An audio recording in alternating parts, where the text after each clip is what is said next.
Assalamualaikum warahmatullahi wabarakatuh. Perkenalkan, nama saya Arya Rehan Putra, NIM 156, Prodi Agribisnis Universitas Trunojoyo Madura. Di sini saya akan menjelaskan tentang analisis conjoin, analisis jalur, analisis time series. Yang pertama, analisis conjoin merupakan suatu metode analisis yang digunakan dalam penelitian bidang pemasaran. Metode ini digunakan untuk menentukan tingkat kepentingan relatif berdasarkan persepsi pelanggan terhadap suatu produk tertentu dan nilai kegunaan yang muncul dari atribut produk terkait.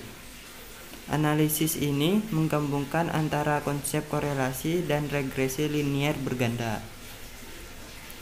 Tujuan analisis conjoin digunakan untuk mengetahui bagaimana persepsi dan preferensi seseorang terhadap suatu objek yang terdiri atas satu atau banyak bagian dan taraf.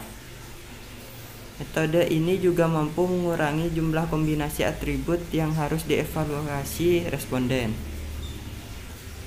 Dalam prosesnya, analisis conjoin akan memberikan ukuran kuantitatif terhadap tingkat kegunaan atau utility dan kepentingan relatif atau relative importance suatu atribut dibandingkan dengan atribut lain.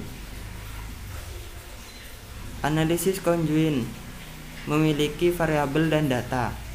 Variabel dalam analisis conjoin yang pertama variabel dependent, kedua variabel independent.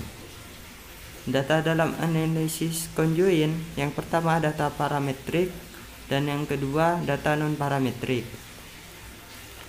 Lanjut yang kedua, analisis jalur. Pengembangan dari model korelasi yang mengkaji hipotesis hubungan sebab akibat. Memiliki bentuk khusus berupa regresi linier berganda. Teknik pengujian yang memungkinkan pengguna dapat menguji proporsi teoritas mengenai hubungan sebab dan akibat tanpa memanipulasi variabel-variabel. Dalam perkembangannya diperluas dan diperdalam dalam bentuk analisis SEM, Structural Equation Modeling.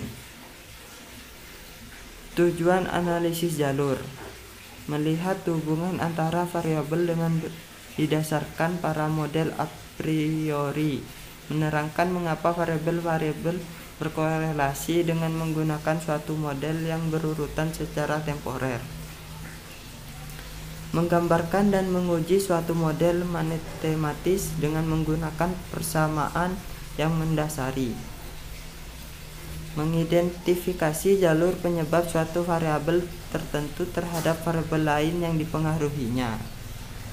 Dan menghitung besarnya pengaruh satu variabel independen exogenous atau lebih terdapat variabel dependen endogenous lainnya. Variabel dan data. Variabel dalam analisis jalur.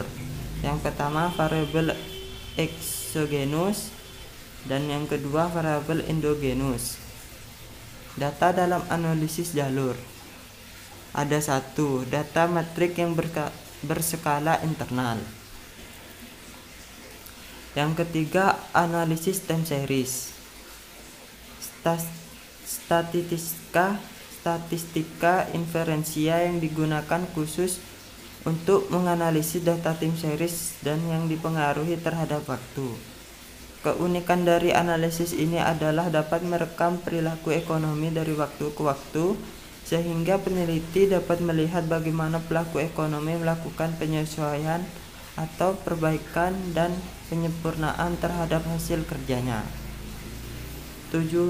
Tujuan analisis time series yaitu menjelaskan mekanisme tertentu meramalkan suatu nilai di masa depan dengan mengoptimalkan sistem kendal.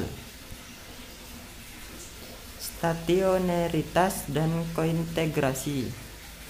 Stasioneritas data merupakan kondisi yang diperlukan dalam analisis regresi deret waktu karena dapat memperkecil kekeliruan model. Sehingga jika data tidak stasioner, maka harus dilakukan transformasi stasioneritas melalui proses diferensi. Selanjutnya, kointegrasi merupakan suatu hubungan jangka panjang antara peubah-peubah yang meskipun secara individual tidak stasioner, tetapi kombinasi linear antara peubah tersebut dapat menjadi stasioner. Sekian yang bisa saya sampaikan, kurang lebihnya mohon maaf. Wassalamualaikum warahmatullahi wabarakatuh.